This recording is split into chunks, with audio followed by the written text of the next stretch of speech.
The issue here is moving forward. What next to do by building on NAFTA, extending it into the trade and related regimes more broadly for the benefit of the countries involved. So, Barbara, we'll turn to you and then to Jeff, and then we'll go up front to answer questions from the group. Great, thank you very much, Fred. It's very appropriate to have Fred chairing this panel. Fred presided over the Institute when the dream team of Hofbauer and Schott was doing the bulk of their NAFTA writing, and Fred also presided over the Institute when they worked on their FTAA work, and Fred came up with the idea of the FTAP, which is sort of where all of this is going. So this works very well. My presentation, which hopefully will come up in just a second, is on the Pacific Alliance, which has been mentioned a couple of times in earlier panels. Although this is not as large as the mega regionals that Jeff is going to be talking about, it's an interesting initiative in which Mexico is participating, and we can look at it as sort of a next phase of NAFTA. So if we had the slide up, you'd see that the Pacific Alliance membership, which has already been mentioned as Chile, Colombia, Mexico, Peru, and now Costa Rica, is in the process of joining in, are knitting together pre-existing trade arrangements in a deepening integration arrangement. If we look at the Pacific Alliance, this is a relatively significant chunk of Latin America. So the Pacific Alliance represents over 40% of Latin America's GDP. It represents about 37% of the population. In terms of the share in world trade, that should be 6.8%. And then in terms of 68% of Latin America's share of world trade. So it's overstated its role in world trade relative to the other indicators, and represents about 40% of FDI inflows into Latin America. So it's a relatively big deal. It's also a big deal because of the signals that it sends in terms of Latin America trade. For Mexico, these are countries with which it already has free trade agreements. These countries all have free trade agreements with one another. They also all have free trade agreements with the US and with Canada. And so even though NAFTA is not a member of the Pacific Alliance, both NAFTA partners are observers in the Pacific Alliance, and NAFTA is there in terms of the joint free trade agreements, and the US free trade agreements are all based on NAFTA and evolving NAFTA disciplines. Now, an interesting element of the Pacific Alliance also is the attention that it has gained. If you follow these things, which probably in this audience more of you do than in the general population, but the Pacific Alliance is the next big thing. There's been an awful lot of press attention paid to this because this is a show of Latin America actually moving forward, increasing its liberalization, showing signs of wanting to go forward. All of these countries are countries that were pro-progress in the free trade area of the Americas negotiations. Chile, Mexico, and Peru are also TPP negotiating parties. Colombia and Costa Rica, by virtue of the fact that they are not yet APEC members, are not, but there is a common base in terms of relationship with Asia and the Pacific. All of them also have increasing trade agreements and bilateral investment treaties with countries in the Asia-Pacific region. If you look at the bottom, probably you can't read that, but there's a lot of text. These are the observer countries, so this is another signal of the increasing interest in the Pacific Alliance. Observers include countries from Latin America that would like to join, like Panama and Guatemala, and countries in Europe. NAFTA countries are there. Countries in the Middle East and Asian countries, China, the United States, India, all significant countries are observer countries in the Pacific Alliance. Why do we care about the Pacific Alliance? What makes the Pacific Alliance so interesting? Well, the objectives, these are the stated objectives: to construct an area of deep integration, to liberalize the circulation of goods, services, capital, and persons, to increase the growth, development, and competitiveness of the member countries, and to become a political platform for greater economic and trade integration with an emphasis on the Asia-Pacific region. So basically what the Pacific Alliance is trying to do is a couple of things. One, what the FTAA should have done but was unable to do, which is iron out some of the wrinkles in the Americas spaghetti bowl by harmonizing some of the rules and administrative procedures, rules of origin in existing bilateral free trade agreements. Second is to send a signal of investment and also to create a larger area for investment. This has drawn a lot of attention from investors outside of the region who see this as a potentially very interesting platform for investment in the greater Latin America region. And third is to bolster regional value chains with an aim of exporting more to Asia and becoming a greater part of the Asia-Pacific value chain. So these are very ambitious objectives. What has been done to date? The Pacific Alliance in February of this year, the trade agreement was signed and is starting to come into effect. The countries have harmonized their bilateral FTAs and they've published their tariff schedules. We've been taking a look at the tariff schedules, and it does seem that even though the trade impact of the Pacific Alliance, of the joining together of these countries, is not huge. The triangles are relatively small, and that's because these countries already had free trade pacts with one another. What the impact will be of merging those pacts will be a little bit bigger, but so there are some much bigger impacts of the Pacific Alliance than the elimination of tariffs and trade and investment barriers among these countries. One is the potential of, at some point, knitting together some of their other common FTAs. One could anticipate the Pacific Alliance countries getting together and proposing some harmonizations within their FTAs with the United States, with Canada. The mega regionals, TPP and TTIP, loom large, and so this could be a good strategy for these countries of integrating into these mega regional swaths of 21st century trade rules. Some of the interesting things already in effect, the Pacific Alliance has, even though the scope on paper looks relatively smaller than did the FTAA proposed text, it's actually been much more ambitious. And so in terms of services and capital, you already have the joining together of 3 of the 4 stock exchanges, and Mexico has pledged to join in December of this year. This is a big deal. This will now rival the Bovespa in terms of magnitude, and the potential is great.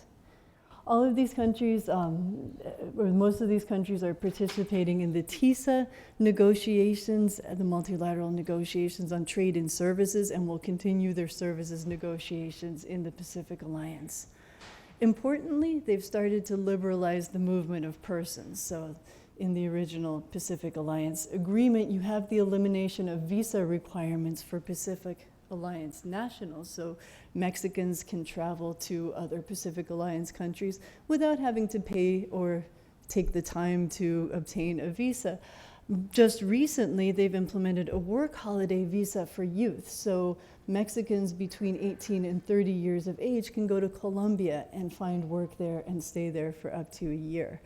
So this is interesting in a region where youth unemployment is an issue, where each of these countries have labor market issues with skill mismatches. And so there's a greater pool of people moving around to take advantage of opportunities.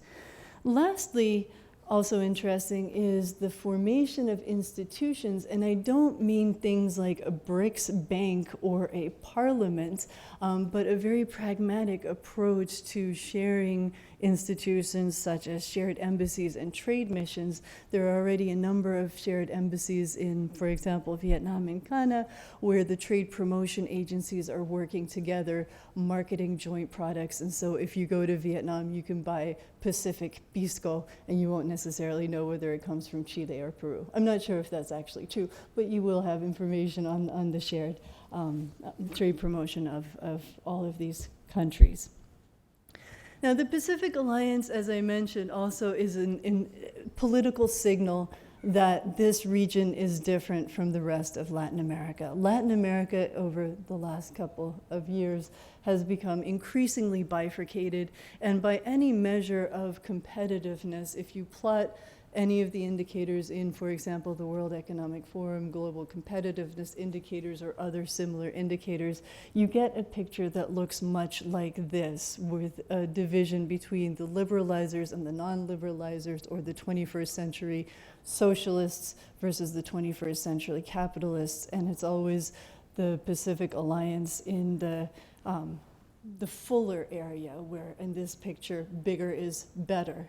So in terms of institutions, infrastructure, macroeconomic environment, efficient use of talent, and goods market efficiency, the Pacific Alliance countries consistently rank above their Mercosur and other neighbors in Latin America. The Pacific Alliance recognizes that, builds upon that. I'm not saying that the Pacific Alliance is trying to further bifurcate the hemisphere. This is simply plotting data, but it is a signal to investors and has been taken as such.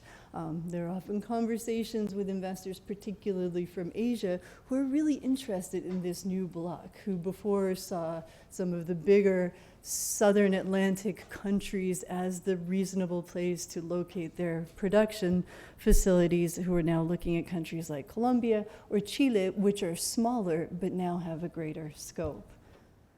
What does the Pacific Alliance mean to Mexico? In terms of Mexico's export profile, it's relatively small. NAFTA is still obviously bigger, but it's growing. The Pacific Alliance markets have been growing at an annual rate of about 18% over the past decade.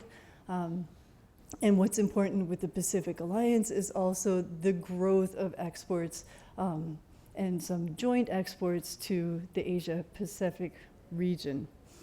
In terms of future prospects, one of the keys to the Pacific Alliance's success has been flexible pragmatism. Unlike the FTAA, where the single undertaking constrained the ability of countries to move forward, the Pacific Alliance has taken a very different approach. They've gone forward in the areas in which they are able to progress, and they haven't let themselves be hung up in areas that might be desirable but are not at the moment feasible. And so this is very important, and I think will be important to the continued success of the Pacific Alliance. Limited size has meant that bigger goals are possible. So the small number of countries which have similar policy objectives has meant that they're able to engage in this flexibly pragmatic manner. This has helped them undertake things like allowing citizens of each other's countries to come in and now to work for a certain period of time. Following that, agreement on the goals increases the chance for success, so like-minded countries are able to do more and undertake more like-minded initiatives. And then to keeping the end game in mind. Even though this is a political signal and there's an element of politics and policy, increased trade and investment has been the end game, and the Pacific Alliance has pursued that in its policy initiatives. Now, recently, the Pacific Alliance countries is engaged in talks with the Mercosur countries, which, as we saw from our radar diagram, have very different types of policies, at least in the current situation. Where that will go depends on the desires of both sets of countries. I suspect that the Pacific Alliance will be flexibly pragmatic about this and not get themselves bogged down in Latin American politics and institution building. Now, finally, the Pacific Alliance, particularly for countries like Colombia and Costa Rica, which are not part of the TPP negotiations, can be a potential pathway for Latin American participation in the mega-regionals. This can serve as a hub for knitting together free trade agreements and for linking up to TPP for those who are not already negotiating in TPP, and for linking up to TTIP. There's a larger base of trade, a larger base of policy concordance, and this could be an interesting way for these small and medium-sized countries to have an impact in the mega regionals. Now, I think speaking about the mega regionals is a good way of teeing up to the presentation of my colleague Jeff Schott, who is kind enough to have traveled back from Paris on Bastille Day to join us, which I think shows his dedication to NAFTA and to the hemisphere, and we appreciate that very much. I don't know how much he appreciates it, but he'll show us in his presentation.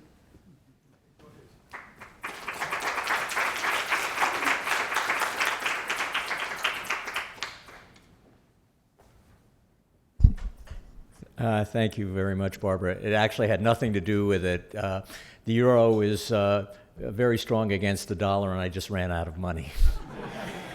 Everything at Peterson is about Anyway, Barbara mentioned that the Pacific Alliance is the next big thing, and explained very well why that's the case. In the early 1990s, people said the same thing about NAFTA.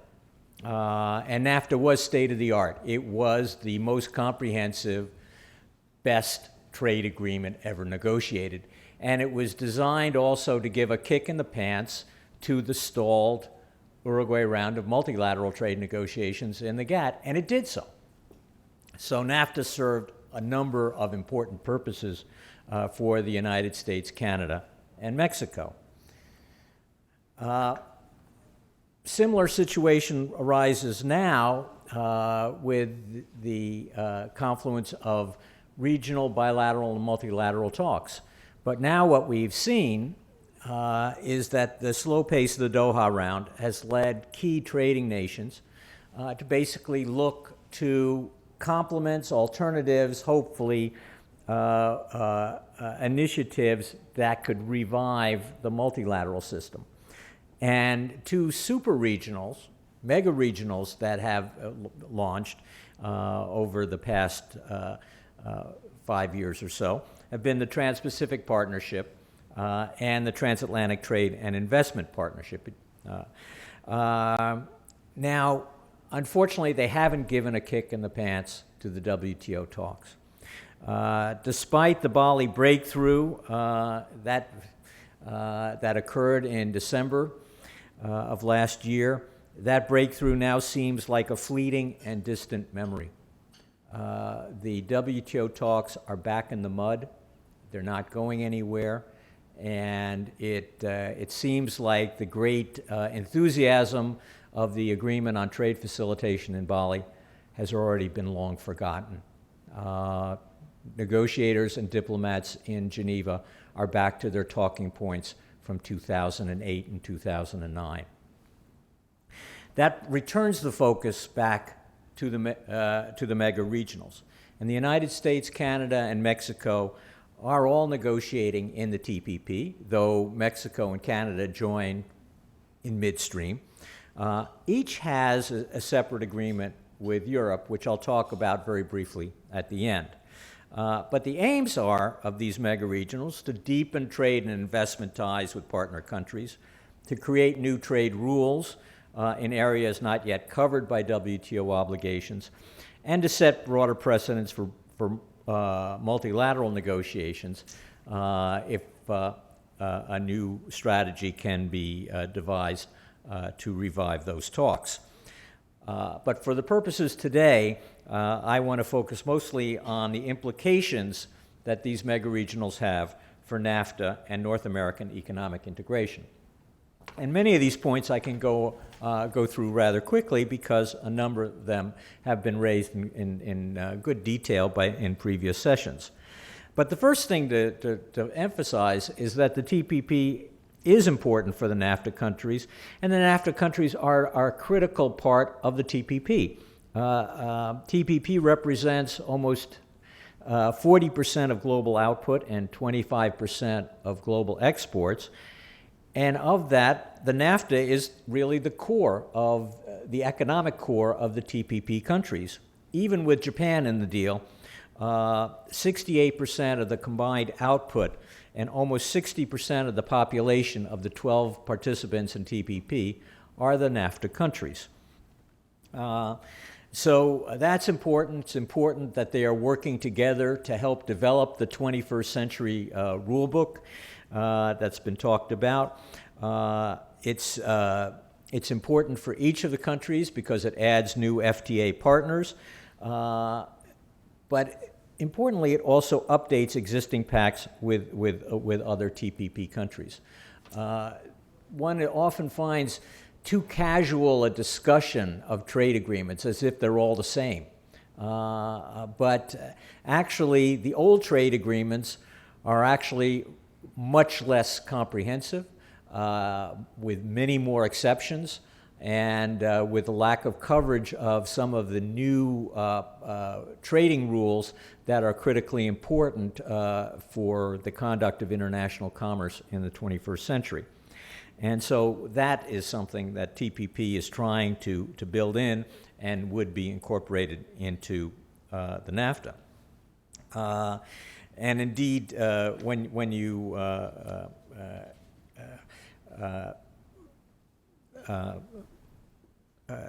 when you think about the TPP, often the arguments are really understressed that these agreements have great strategic importance.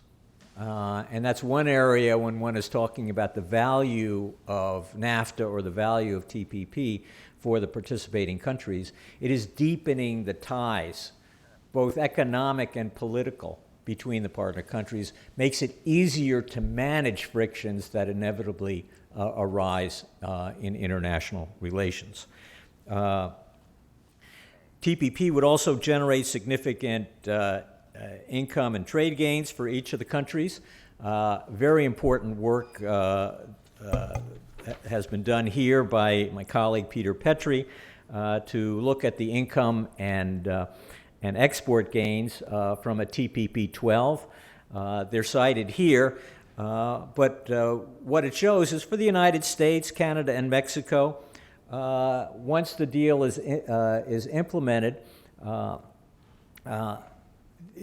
both income gains and export gains would be significantly greater than would otherwise have occurred in the absence of the agreement.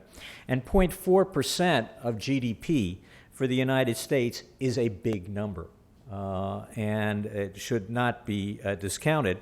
And the NAFTA total represents about a third of the total income gains and more than a third of the income gains, of the export gains of the TPP 12 countries. If additional countries join the TPP, as is expected in the coming years, Korea, Indonesia, Thailand, and the Philippines, all of which are seriously studying prospective membership, then the gains become even greater, and the NAFTA share becomes even greater, as shown in this table. Now, how will the TPP affect the NAFTA provisions? Doug Bell talked about this in some detail, so I can go through rather quickly.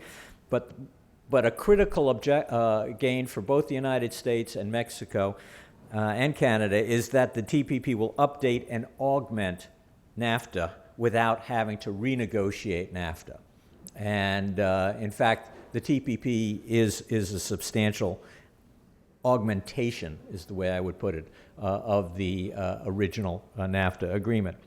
Now, in the area of labor and environment, I think it's important to spell out what was said in the last panel. Gary Huffbauer had it right. One of the important changes for the NAFTA countries is integrating the labor and environmental chapters into the core agreement, which means it is tied to the dispute settlement provisions of the overall agreement. This is the source of the biggest contention in one of the biggest sources of contention in the TPP negotiations right now, because the Congress insists on having labor and environment, or members of Congress insist on having labor and environment as part of the core agreement, subject to dispute settlement. Other countries are willing to augment their obligations, their trade obligations on labor and environment, not in areas as Jose was worried about, like capital controls, where they have differing policies, but in areas where they have already reached common agreements and accepted common obligations in other international conventions. They're unwilling to do so, however, tied to dispute settlement. And so there is now a calibration going on in the negotiations, as I understand it, between the level of strength of the dispute settlement and the level of detail of the obligation on labor and environment. And that's will end up, in either case, improving the status quo condition in the NAFTA. Regional rules of origin will be important. That was mentioned by speakers in all three sessions. And added coverage of government procurement, new disciplines on state-owned enterprises and e-commerce will also be a value added of the TPP for the NAFTA countries, but no new disciplines on contingent protection policies. They weren't included in NAFTA, and the United States and the Congress refuse to let any changes in U.S. law be included in any U.S. trade agreement. Final comment on TTIP, because I think it's important. It's on a much slower time path than TPP. Talks are underway again in Brussels this week on those negotiations, but they have a much longer time horizon. But they could have implications and create frictions or distortions among within North American economic integration if not done properly. Right now, the three NAFTA countries have separate arrangements or are negotiating separate arrangements with the European Union. Canada and the EU signed a deal in 2013, but it was incomplete. And they agreed to continue to finish the deal. But I suspect that they haven't gotten any closer to the finish line, and they may have gotten a little farther away from the finish line than when they made that announcement last year. Mexico and the EU have an agreement that goes back 14 years and is much less comprehensive than subsequent deals that Mexico has negotiated. And this is an area where Mexico and the EU are now considering updating as well, but again, on a slower time path. The one area that could cause substantial distortions in North American economic integration is if the U.S. and the EU make substantial progress on regulatory convergence and adopt higher standards than exist in the NAFTA region right now. That would apply to the United States and Europe, but not necessarily the standards and regulations could be applied differently to non-TTIP countries. I think that's one area that needs to be followed very closely, and one reason why some observers, including Carla Hills, a member of our board, has suggested that there be a trilateral or NAFTA negotiation with the EU instead of bilateral TTIP. That hasn't been accepted by either the United States or the European Union, though both are anxious to see an expansion of the TTIP once it is concluded. But if it's on a slower timetable, that means that the timing of these integration efforts or the sequencing of them may not work out as well as desired. Essentially, there's scope for distortions in agricultural trade because of the compromises made in the Canada-EU deal and likely to be made in the U.S.-EU negotiations that could have an impact on North American trade and also on the ability of the three North American countries to work more closely with the European Union. So those are just warnings, not necessarily problems that will eventuate, but it's better to mention them in order to better try to avoid the problems before they take full form. So final conclusions is, or the main takeaways, the TTIP will update and augment NAFTA without renegotiating NAFTA, and thus contribute to a deepening of North American economic integration. The point that made in earlier panels I think is very important, that should strengthen North American competitiveness and significantly boost output and exports of each country. TTIP could also produce additional advantages for the NAFTA countries, but you need to take care in how it's developed. And of course, if TTIP and TPP could follow the original NAFTA impetus and spur more plurilateral and multilateral agreements like the NAFTA did originally with the Uruguay round, then it would be a win-win-win for all three countries. Thank you very much.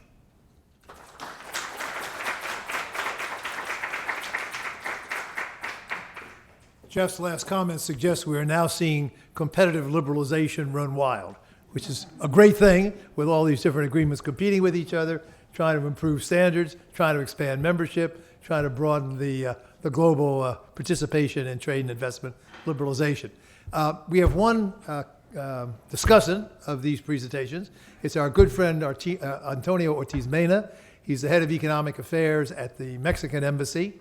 He has been one of the thought leaders on Mexico's participation in all this and the world economy more broadly.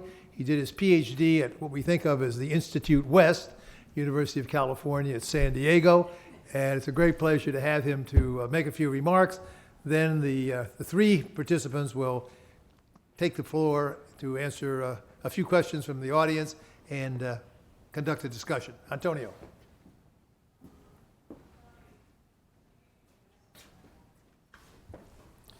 Thank you, Fred. It is an honor to be here in this room that now bears your name, as has been mentioned. And I'm also very thankful for Adam for setting up this very timely discussions. I have to point out that I had the honor of being a member of the Nafta negotiation team, and back then we were already using Gary and Jeff's work. Back then it was called North American Free Trade Issues and Recommendations. I guess it's so old that it's not even cited in your NAFTA work today, but we did read it. We did not photocopy it. We just handed it around, okay? So our IPR is well taken care of. I'll address briefly some issues that are germane to Mexican domestic economic policy, but are relevant for the discussion that we have. Then I'll make some comments on the TPP and the TTIP, and then I'll finish with comments on the alliance. First of all, in terms of unilateral policies by Mexico, the title of the panel is called Trade Liberalization for Mexico and the U.S. after NAFTA. I think it's important to point out that Mexico did proceed with unilateral liberalization, which for those of us who follow trade policy is much easier said than done, even if it makes sense from an economic perspective. When NAFTA entered into force, our applied MFN tariff was about 13%. And the latest figure I have for 2012, our MFN applied tariff was about 7.8%. And our trade openness coefficient went from about 23% in 1993 to about 63% last year. So we are really an open economy. In addition, the reforms of President Peña Nieto have been mentioned in passing, but I think it's really important to keep them in mind because the reforms from labor, energy, financial services, competition policy are all aimed at increasing productivity, which was precisely the theme of the first panel today. And I think that they will be a boon for firms that are in Mexico, Mexican or foreign firms, and that they will help increase Mexico's insertion into international trade. And lastly, in terms of domestic policies, I do want to bring up the very ambitious National Infrastructure Program that was announced in April this year. It will entail close to $600 billion in investment, both public and private, and over 700 projects, and it includes areas such as energy, water, communications and transportation, health. So this is, extremely important for productivity and also for our insertion into the world economy. We don't do very well at all in terms of international benchmark and infrastructure, but we acknowledge that, we recognize this, and we're getting our act together in that regard. Turning to TPP. As Jeff pointed out, it will generate significant gains. I don't have to believe it. They did the hard work. Again, a lot of Peterson work is very clear and empirically based. So I guess some of your colleagues did the work on the empirics. But perhaps for Mexico, the most important thing about TPP is that it is part of the most important rules for 21st century trade. And Mexico, as an open economy, really cannot afford to be a rule taker. It has to be a rule maker, if I can coin that expression. And even though we hesitated a bit at the outset, we had a lot of internal debates. We did join a bit late, Jeff said. Cannot join, I think, one day after we did, so we were one day before Canada. So for us, it is really about being at the negotiation table. Someone has mentioned that it's important to be at the table rather than on the menu, so we are here at the table. Very important for us. And we see that as a clear complement to NAFTA. Some people, I believe, have mentioned the TPP as a possible way to correct or amend NAFTA.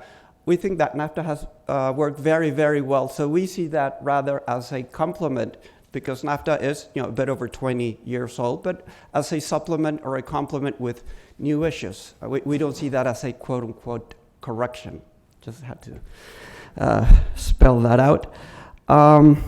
Turning to the TTIP, it is true that our agreement with the U.S. is dated. It was negotiated in the late 1990s, entered into force in 2000.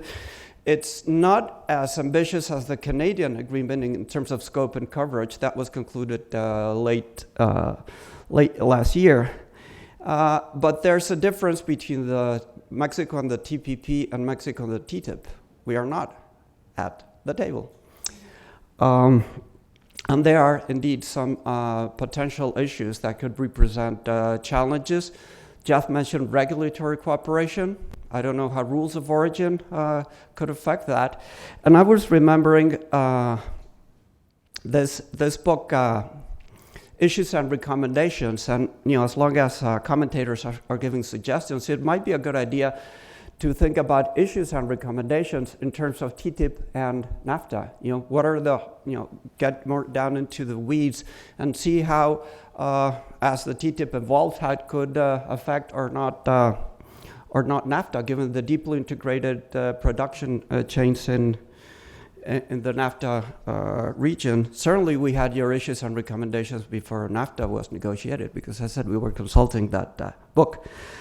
Finally, turning to the Pacific Alliance, Barbara, I think, did a wonderful job summarizing it, especially in one of her slides where she has 4 bars showing the different components. It's not only trade and investment. Sometimes we like to quote Orwell by saying that all free trade agreements are equal, but some trade agreements are more equal than others. And we believe that the Pacific Alliance is one of the more equal agreements. First, because of it's pragmatic, and we have managed to achieve a trade deal in a very, very short time. Again, this might not seem surprising for people who do not follow trade, but for people who follow trade, well, we actually did what we said, and we managed to achieve a very far-reaching trade agreement.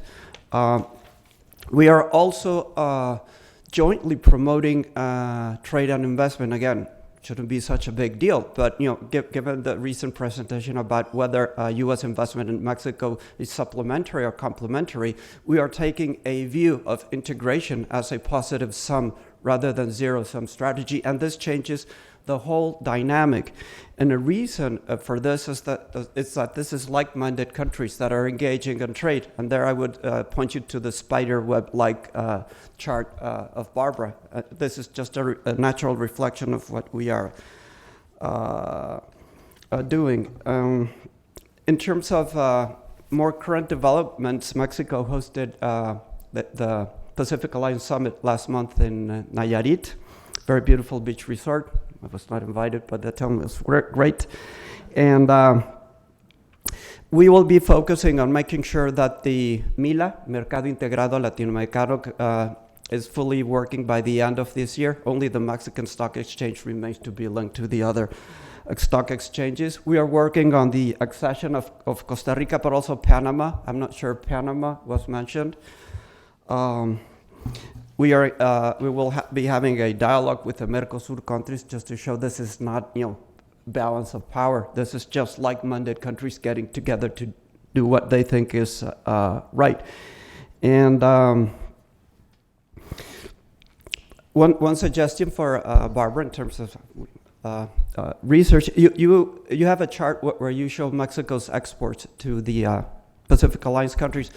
The amounts are, really pretty small if you compare them with other regions. But I think that most of the action has to do with regional production. Maybe it would be very interesting to look at the multilatinas, the Latin American multinationals investing there, and investment in the region, as just opposed to say how much is Mexico exporting to Chile or to Colombia.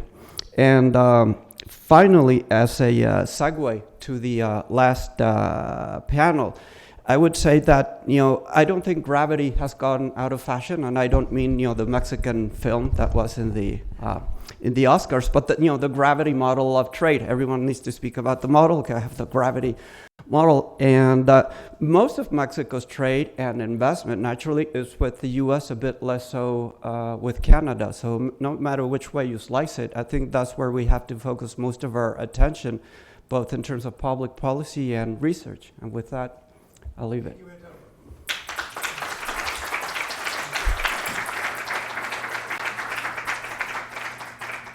Thank you, Antonio. I think instead of having a discussion from this session, we are up against our time limit. We want to leave time for the last panel. Some of its speakers are already here. So I think we will thank the three speakers here. I would only note that Barbara failed to mention what's already one of the clearest cut successes of the Pacific Alliance. 4 of its 5 member countries distinguished themselves with exceedingly successful outcomes at the World Cup, and it must obviously be related directly to the creation of the Pacific Alliance. In any event, thanks to our speakers. Please give them a big hand.